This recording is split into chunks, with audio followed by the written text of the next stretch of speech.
All right, so Yukiko, on our next topic, we're going to discuss the concept of TPO.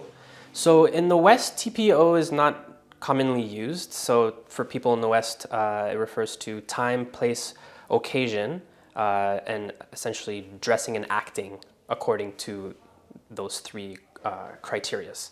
Now in Japan, TPO is ingrained in the culture, probably for centuries now. Do you have any opinion on TPO today? Do you believe that it's still as relevant as it was perhaps even just 50 years ago? Or do you think there's anything that needs to be kind of changed? In my opinion, TPO, yes, still exists. Yeah. However, it's more like a casual way. So, it is strictly saying, like, if you go to the business meeting, you don't wear like a t-shirts and, Right. short pants, right? Right. That kind of things, that it's more like a casual, but you still care about like not the suits, but business casual dress code, things like that. Yeah, so that kind of casual TPO is still existing, but not strictly. Okay. Yeah. I see. So it's kind of like an unwritten rule where people should know the time and place of how they should be essentially dressed. I see. Now let's look more into when you first meet someone maybe in a business setting. Let's use business setting. Is there anything that you essentially focus on or pay attention to when meeting somebody new? For example, their attire, their behavior, mannerisms, I think is a big thing in Japan. Is there anything that kind of stands out when you first meet someone? Yeah, for Japanese people, we have like a custom, like to speak out, like ice break and main topic, and then Western people like I would be more casual, like it's kind of obvious why we are meeting and what we're going to talk about. It's very obvious, so that's why. Hey, and I'm going to just strictly like directly Go straight into it. Yes. Yeah. Yeah. Nice. Yeah, I mean, I think in the West, it's more like that where people kind of go right into it as well. Yeah. And so as a business owner, are there any types of tips or methods that you can kind of relate to the younger generation of how you, or like what methods you use to kind of ice break with someone? In my case, I really like makes the people laugh. Okay, yeah, absolutely. So it works for me. Yeah, I'm always like making a joke. So and laughing, when you laugh, like you get comfortable, like you feel like more like easier. Absolutely. Yeah, and then relax, and then we can like make the conversation more better conversation. Right. Yeah. So basically increasing the rapport between the two with laughing or when you bit of make laughter. yourself like very like that's like the box in the box, and the conversation is not fun. I see. That's my opinion. Yeah. Now, do you think this notion could also be applied in a Japanese setting, in a Japanese business setting? Yeah, my as attitude is always like that. I'm very frank, very direct. So it's not like a normal Japanese style, I guess. But I really like this way because the conversation is very important to build a relationship each other, right? So what kind of conversation we're gonna have, it's very important. And sometimes the Japanese culture, this is a business culture, like tend to make the vertical, but I really don't like it. Like some of the staff called me Teshima-san, which is okay, but some president have to be called like a president. Like by the title, but I don't care. I see. Like sometimes the staff call me like my first name, which is totally okay. It's very very easy.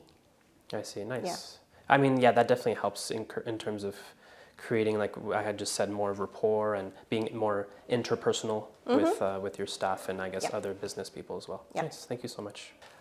So can you give us maybe an example of a time where like an icebreaker or you getting to making somebody laugh has helped a business relationship or or a work situation. Has that ever happened for you? Yes, actually, I do the trade show. Maybe I might have told you before. I do a lot of trade show for 10 years. And then at the trade show, yes, of course, we have to make a conversation.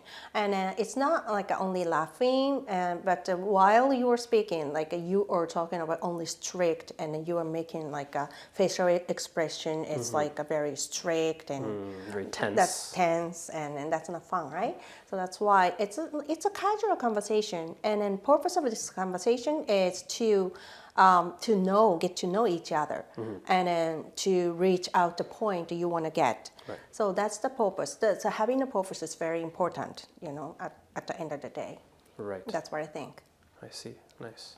Has there been a situation where maybe it was a clash of cultures where perhaps maybe you went somewhere abroad and your approach didn't work as well as it could have with someone? Yes, Has that of happened? course. Okay. Yeah. Can you kind of give a small example of that? This is a maybe cultural situation. Okay, And I don't have that kind of mistake anymore because I'm getting used to it. But before, I didn't know what to talk. So, I was just, quiet. And then the person in front of me just to drive the conversation wherever he want to go. So that's why, I couldn't get a conclusion at the end of the conversation. I see. Yeah, so that's why I learned how to make the conversation better. Means like you have to get like a goal. Right. So what is the conclusion would be? So Right. and you have to reach the conversation to get to the point. Get to that point, absolutely. Yeah. So essentially to give more of your output Yes. rather than just listening and taking in what the other person was saying. But Absolutely. recently, I care more like listening. Listening is very important too, right? But listening, not only talking, but both. I'm still talking a lot, so I like talking. So Yeah, absolutely. No, it's good. But yeah, you're right. So maybe are you referring to more like active listening? Is something that you're trying to implement more into your daily or business Yeah. life? Absolutely. that's where I have to practice a little bit more. This is a good example and bad example.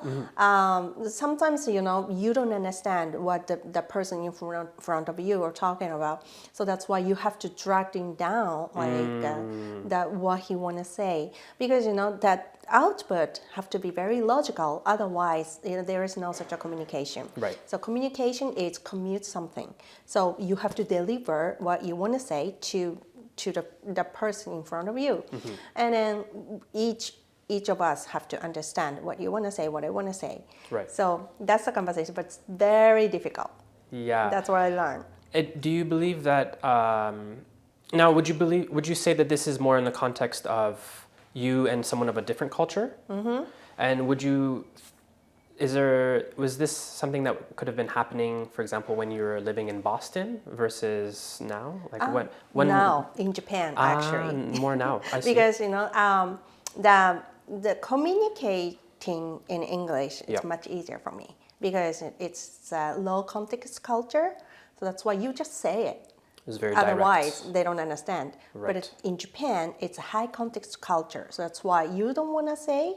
You don't say, but I have to understand. I can't do that. So Right. say it. Right. But it's more like a Western style. Right. So I think the more the Japanese people can like speak out more. I see. That's what I hope. Yeah. Because I don't have the skill to read your mind and then Absolutely. what you're talking about. Yeah. What do you really say? What are you saying between the lines? Yes, it's very difficult for me. I see. Now, do you think that will ever change? Because I know some aspects of Japanese culture is very rigid, where it takes a long time to change something. Do you believe that in the future, in business settings, people will be more transparent and more direct with how they relay a message or just basic communication? Do you think that? Yes, yes, of course. But okay. especially in a business culture, like we have to do like more transparent and more direct, more open. That's very like an important factor to be successful in the future. Yeah. And definitely we have to do that. But the current Japanese culture, it's very difficult to bring that culture sooner, right? So maybe AI can do that. I don't know. I hope. Interesting.